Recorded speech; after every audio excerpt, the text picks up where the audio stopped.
சட்டமன்ற உறுப்பினர்களுக்கும் ஒன்றும் தெரியாதுன்னு. ஆமாங்க, எங்களுக்கு தெரியாதுதான். எங்க சட்டமன்ற உறுப்பினர்களுக்கும் அமைச்சர்களுக்கும் மக்கள் பணி செய்ய தெரிஞ்ச அளவுக்கு மக்கள் பணத்தை சுருட்ட தெரியாதுதான்.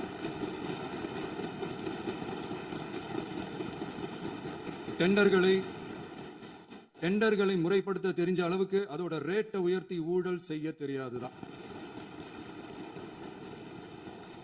பதவி உயர்வு வழங்கவும் பணி இடமாற்றம் கலந்தாய்வு நடத்தவும் தெரியுமே தவிர பதவி உயர்வுக்கும் பணியிட மாற்றத்திற்கும் பணம் பறிக்க தெரியாதுதான். புதிய பணியிடங்கள் உருவாக்க தெரியுமே தவிர அந்த பணியிடங்களை பணத்துக்கு விற்க தெரியாதுதான்.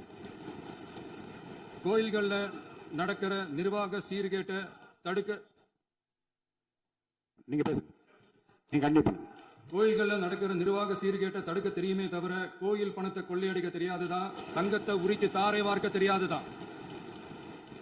கனிம வளத்தை பாதுகாக்க தெரிஞ்ச அளவுக்கு கனிமத்தை வித்து கொள்ளையடிக்க தெரியாதுதான். அரசு வருமானத்தை அரசு கஜானாவுக்கு மாத்த தெரிஞ்ச அளவுக்கு அந்த பணத்தை தனிப்பட்ட கஜானாவுக்கு மடை மாத்த தெரியாதுதான். போதை கலாச்சாரத்தை தடுக்க தெரிஞ்சவங்களுக்கு போதை கலாச்சாரத்தை வளர்க்க தெரியாதுதான். நம்ம குடும்பத்தில் இருக்கிற பாட்டி, அம்மா, அக்கா, தங்கச்சி, குழந்தைங்களை, பெண்களை மதிக்க தெரிஞ்சவங்களுக்கு ஓசி பஸ், 1000 ரூபாய் கேஸ், இப்படி எல்லாம் பேச தெரியாதுதான்.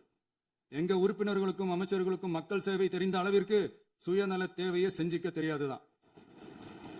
அதனாலதான் சொல்றோம், எங்களை பார்த்து எதுவும் தெரியாதுன்னு சொல்றவங்களுக்கு சொல்றோம், இதெல்லாம் எங்களுக்கு தெரியாதுதான். உங்களை மாதிரி முறைகேடுகளை செய்யறத நாங்க தெரிஞ்சுக்கவும் போறதில்ல, தெரிஞ்சுக்கவும் ஆசைப்படல. அத கடைசி வரைக்கும் எங்களுக்கு தெரியாமலே இருந்துட்டு போகட்டும். அதனால நாங்களும் எங்க மக்களும் வெரி வெரி ஹாப்பி தான்.